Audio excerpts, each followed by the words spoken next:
Hello दोस्तों, UPSC Hindi के online study platform में मैं गौरव त्रिपाठी एक बार फिर आप सभी का स्वागत करता हूं।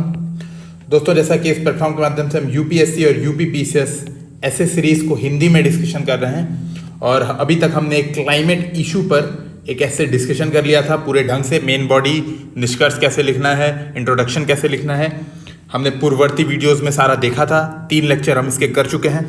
जो आज का चौथा लेक्चर है वो मुख्यतः गुणवत्ता सुधार और उपयोगी उक्तियों से संबंधित है। यानी हम यहाँ पर देखेंगे कि ऐसे में आप किस तरह से किन्हीं कविताओं का प्रयोग कर सकते हैं और यहाँ पे हम एग्जाम्पल्स के थ्रू उसको समझने का प्रयास करेंगे। तो एक आगे बढ़ने से पहले एक जो महत्वपूर्ण सूचना है कि आप मेंस 2018 के ऐसे में मार्क्स देख सकते हैं, 130 मार्क्स, जो कि उस वर्ष बहुत अच्छे माने जाते हैं। और अगर आपने अब तक सब्सक्राइब बटन को क्लिक नहीं किया है तो कृपया यूपीएससी हिंदी विद गौरव को जल्दी जल्दी सब्सक्राइब करें, अन्य दोस्तों से भी शेयर करें और उनसे भी सब्सक्राइब कराएं। तो हम आगे बढ़ते हैं। देखिए, हमारा जो पहला एग्जाम्पल होगा वह शिक्षा व्यवस्था पर होगा। अगर कोई मान लीजिए क्वेश्चन आता है, चाहे भारतीय शिक्षा व्यवस्था पर सुधार, ऐसा कोई ऐसे आता है जो कि यूपी पीसीएस और यूपीएससी दोनों में इस वर्ष आने की बहुत संभावना है, क्योंकि राष्ट्रीय शिक्षा नीति 2019 आई थी। आप कस्तूरी रंजन समिति पढ़ेंगे। इसके अलावा त्रिभाषा सूत्र पर विवाद हुआ है काफ़ी, ठीक है, काफ़ी विवाद हुआ है हिंदी भाषा को लेकर, तो आप इसको पढ़ेंगे। तो एक जो एजुकेशन सिस्टम है, प्राइमरी एजुकेशन सिस्टम, आप असर की रिपोर्ट देख सकते हैं, annual survey of education report, जो कि एनजीओ प्रथम हर वर्ष जारी करता है। उसमें भारतीय एजुकेशन सिस्टम की जो प्राथमिक, हम मुख्यतः कह सकते हैं जो प्राथमिक एजुकेशन सिस्टम है, उसकी गुणवत्ता पर बहुत सवाल उठाए गए हैं। ठीक है, एसर की आप रिपोर्ट देखेंगे तो बहुत गुणवत्ता पर सवाल उठाए गए हैं। और बनारस जैसे जो यूपी का शहर है, प्रॉपर जो यूपी पीसीएस में अगर आपको एग्जांपल देना होगा तो आप बता सकते हैं जो बनारस जैसा शहर है उसमें अध्ययन के पश्चात पाया गया कि क्लास 5 के केवल 41% बच्चे ही 2 अंकों का जोड़ कर सकते हैं। तो बहुत खराब, एक तरह से हम कह सकते हैं, आपको कभी खराब नहीं लिखना है, आपको लिखना है बहुत ही आप कह सकते हैं कि सीमित गुणवत्ता, या फिर आप कह सकते हैं जो लर्निंग, जो इसको हम कहते हैं अधिगम, ठीक है, अधिगम स्तर कहते हैं, मतलब लर्निंग जो कैपेबिलिटी है, ठीक है, अधिगम योग्यता जो है, ये भारतीय जो प्राथमिक शिक्षा व्यवस्था है उसका बहुत खराब है। तो भारतीय प्राथमिक शिक्षा व्यवस्था पर एक नागार्जुन नाम के कवि हैं, उन्होंने कुछ लिखी, कुछ लाइनें, कुछ पंक्तियां। और जब ऐसे आपको पूछे तो आप भारतीय शिक्षा व्यवस्था पर अगर ऐसे पूछे तो आप, जो शुरुआत हमने कविता से की थी, आपको याद हो अगर हम क्लाइमेट इशू पे हमने अबे सुनबे गुलाब ऐसे करके शुरुआत की थी, तो यहाँ पर आप शुरुआत क्या कर सकते हैं, घुन खाए सहतीरों पर की 12 खड़ी विधाता बाँचे, फटी भीत है छत चूती है आले पर बिस्तुइया नाचे, बरसाकर बेबस बच्चों पर मिनट मिनट पर 5 तमाचे, इसी तरह दुखहरन मास्टर गढ़ता है आदमकद सांचे। थोड़ा इसको हम समझ लेते हैं। बेसिकली कविता कहनी क्या चाह रही है, और आप समझेंगे अगर आप प्राथमिक स्कूल का एक हाल है ऐसे बता देंगे एग्जामिनर को। तो मैंने जैसे कि कहा था कि जो इंट्रोडक्शन होता है, अगर इमोशनल आपने कर दिया इंट्रोडक्शन तो आपका आधा काम वहीं पर बन जाता है। तो आप अगर इस जो इंट्रोडक्शन का ये जो पंक्तियां हैं, अगर इसको देखें, थोड़ा सा इसको अगर समझने का प्रयास करें, तो ये क्या बोल रहा है, सीधे सीधे कह रहा है, घुन काए सहतीरों पर की। सहतीरें क्या होती हैं, जब आप देखेंगे जो प्राथमिक विद्यालय होते हैं जनरली, जो खास करके कुछ 20-25 वर्ष अगर आप पहले देखेंगे तो जो प्राथमिक विद्यालय होते थे उसमें देखेंगे आप खपरेल और इन चीज़ों से बनाया जाता था। तो जो पिलर्स होते थे, खंभे, जैसे ये जो खंभे हैं जिनसे दीवारें जुड़ी होती थी, सहतीर इनको बोलते हैं, ठीक है। और ये खास करके लकड़ियों की बनी होती थी, ठीक है, जो सहतीर थे ये लकड़ियों की बनी होती थी। और बोल रहा है कि घुन खाए, यानी वो सहतीरों को घुन खा चुका है।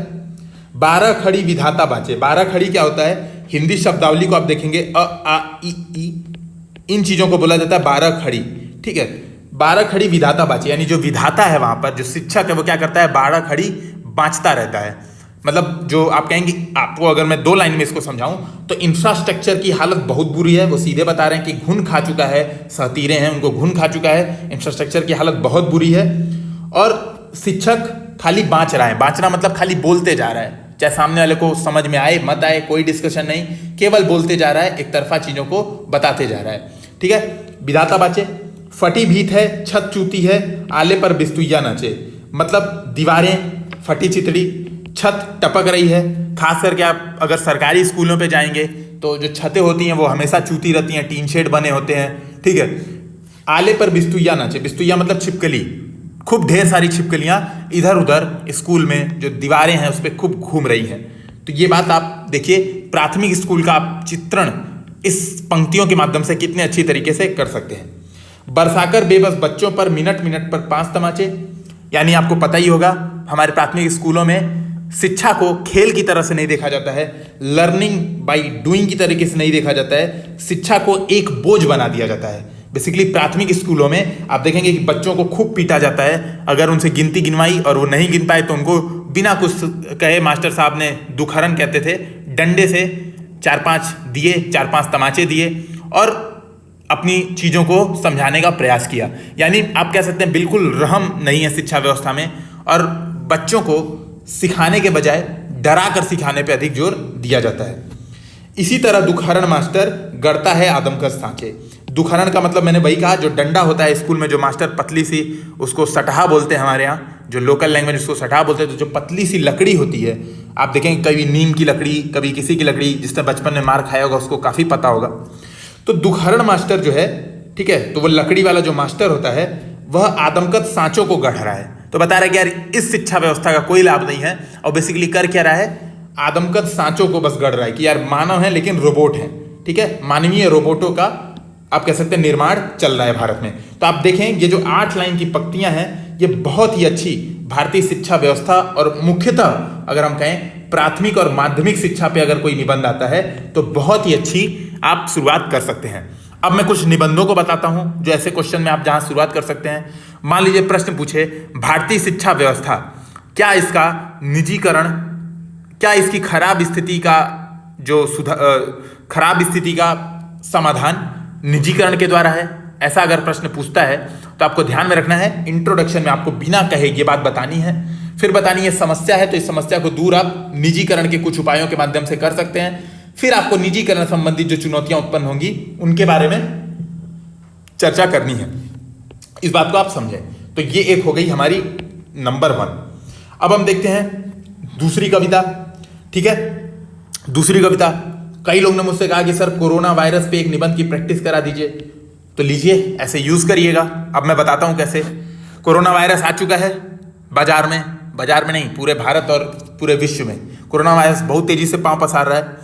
और आप घर पे रहें कि बाहर जाएं, आपके दिमाग में कहीं ना कहीं द्वंद्व चलता रहता है। चाहे सरकार भी है, मान लीजिए सरकार भी किस चीज के द्वंद्व में पड़ी हुई है, लॉकडाउन करे कि अर्थव्यवस्था को खोले, सरकार के पास ये द्वंद्व है, ठीक है। व्यक्तियों के पास क्या द्वंद्व है कि घर में रहें या बाहर जाएं, ठीक है। प्रवासियों के पास क्या द्वंद्व है, मान लीजिए कोई प्रवासी है अपने होम टाउन पे जाए तो क्वारंटाइन रहे 15 दिन, कि यहीं पे बैठा रहे और भूखमरी का शिकार हो जाए। तो आप देखेंगे अलग अलग जो समाज के स्तर हैं, ठीक है, समाज के जो अलग अलग स्तर हैं, ठीक है, भूखमरी से मरे कि बेरोजगारी से मरे, ठीक है, कोरोना वायरस से मरे, तो जो अलग अलग समाज के वर्ग हैं आप कह सकते हैं, तो जो वर्गों के बीच में द्वंद्व है, यह जो कबीर के दोहा है, बेसिकली जो कबीर ने ये बात बताई है बहुत अच्छे से एक्सप्लेन करता है।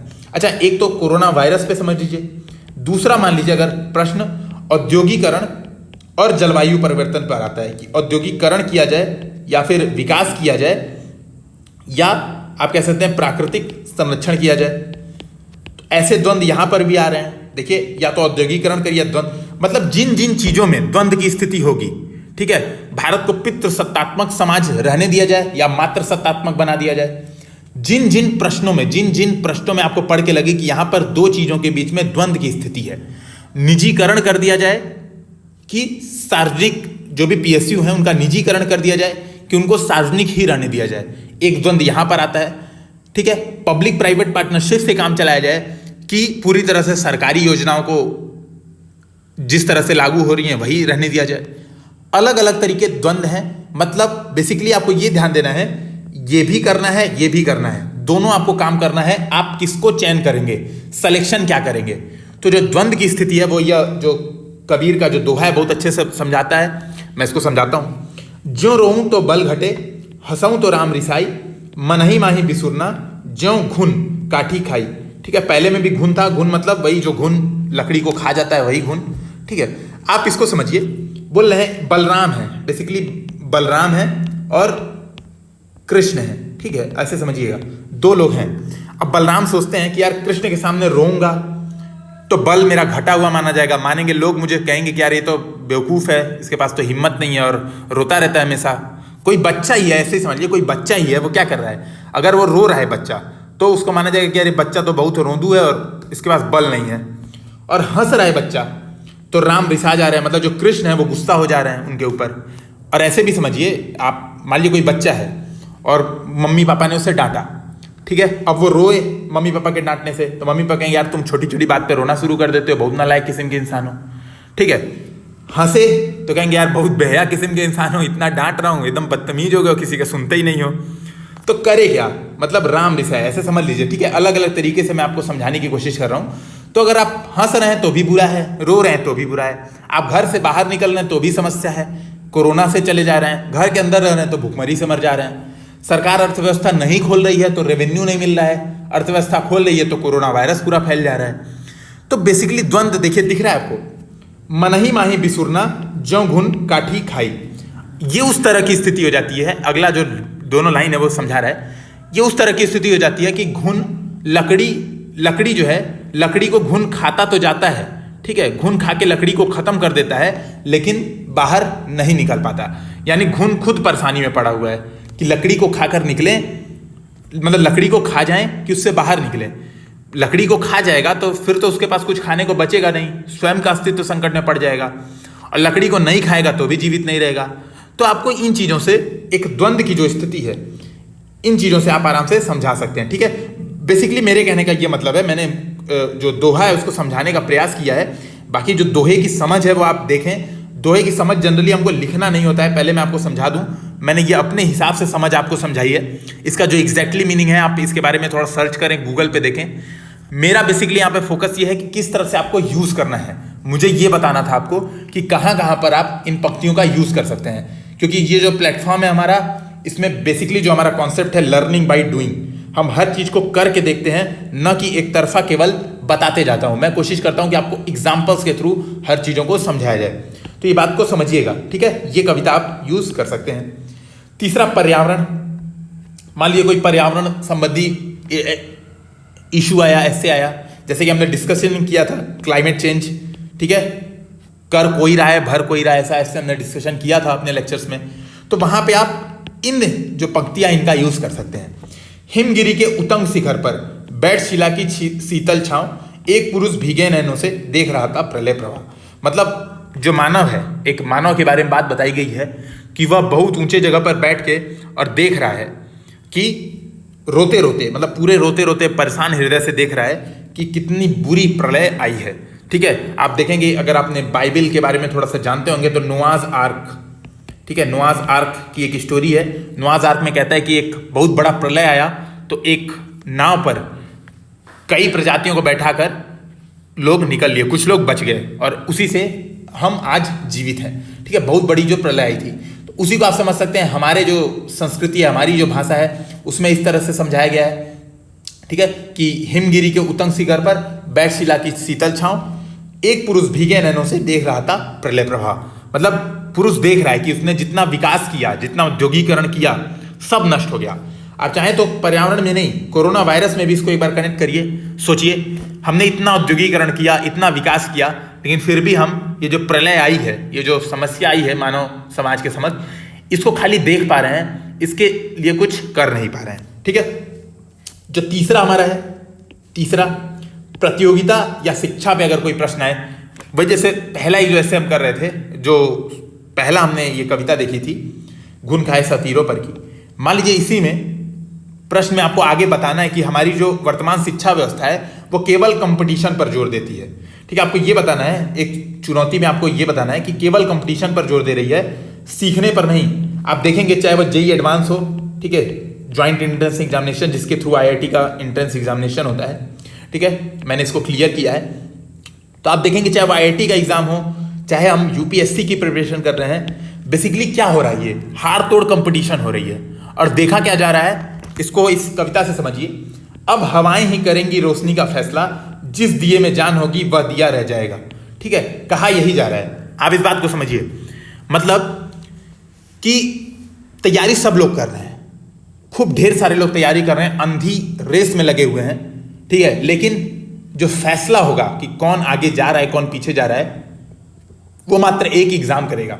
आप देखें, आपने पूरे साल तैयारी की, आप रोज टेस्ट दे रहे हैं, रोज आपके टेस्ट में खूब नंबर आ रहे हैं, लेकिन प्रीलिम्स एग्जामिनेशन के दिन आपके साथ कुछ ऐसा हो जाता है कि आप उस दिन नहीं टिक पाते हैं, तो क्या होगा?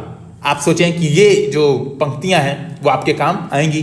क्यों? क्योंकि बता रही हैं, मतलब ये नहीं कहना चाह रहा हूं आपके काम नहीं आएंगी, इस बात को ऐसे समझिए कि एक दिन में ही जो हवाएं आती हैं अचानक से, हवाओं का तात्पर्य है कि अचानक से कुछ चीजें आ गई और उसने ही फैसला कर दिया कि कौन मजबूत है कौन कमजोर है। यानी एक एग्जाम ने ही आपको बता दिया।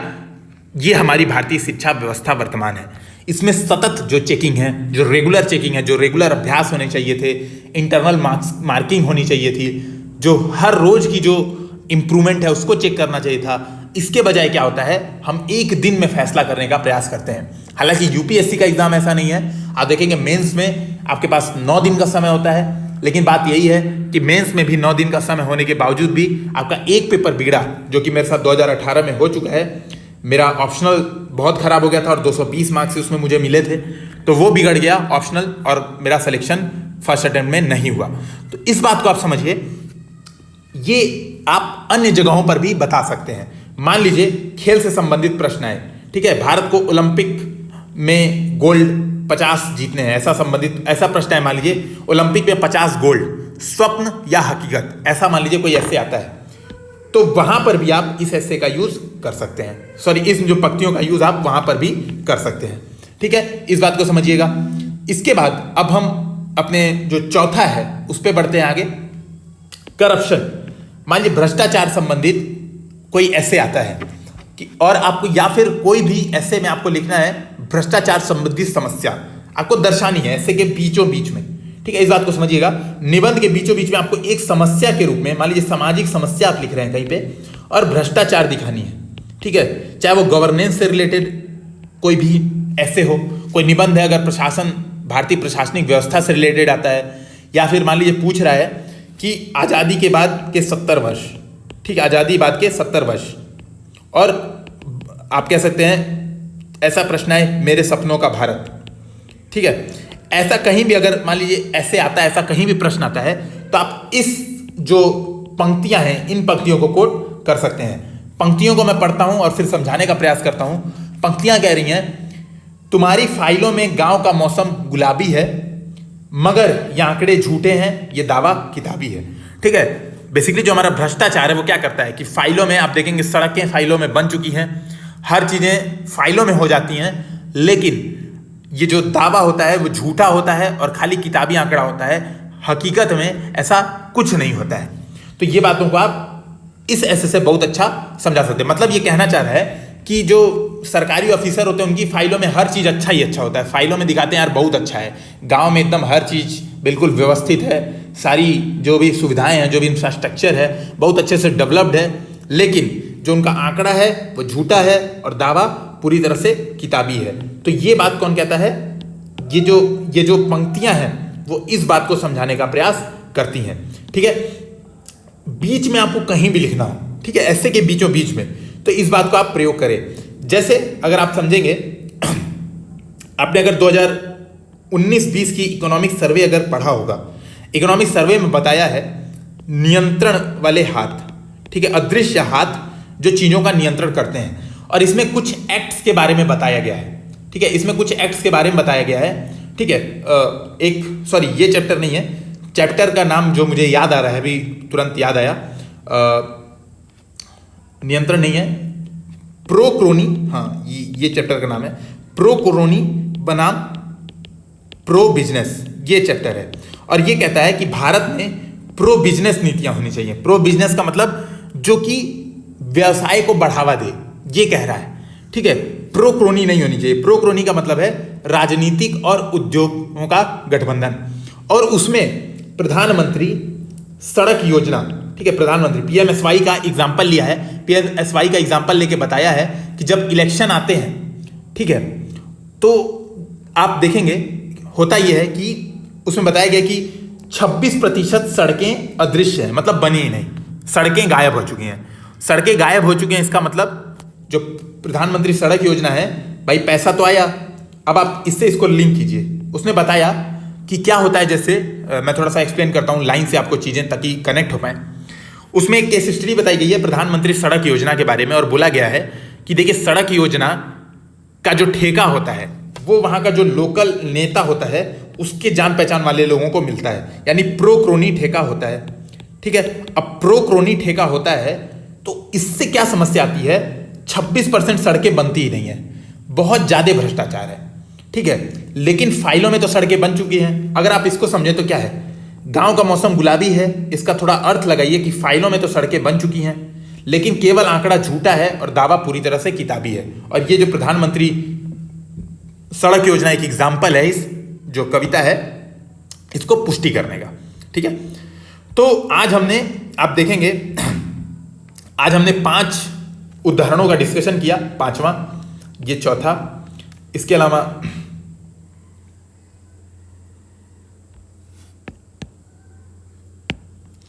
ये पहला और दूसरा, यहां पर आप देखेंगे ये तीसरा। तो आज हमने कुल 5 उदाहरणों का डिस्कशन किया।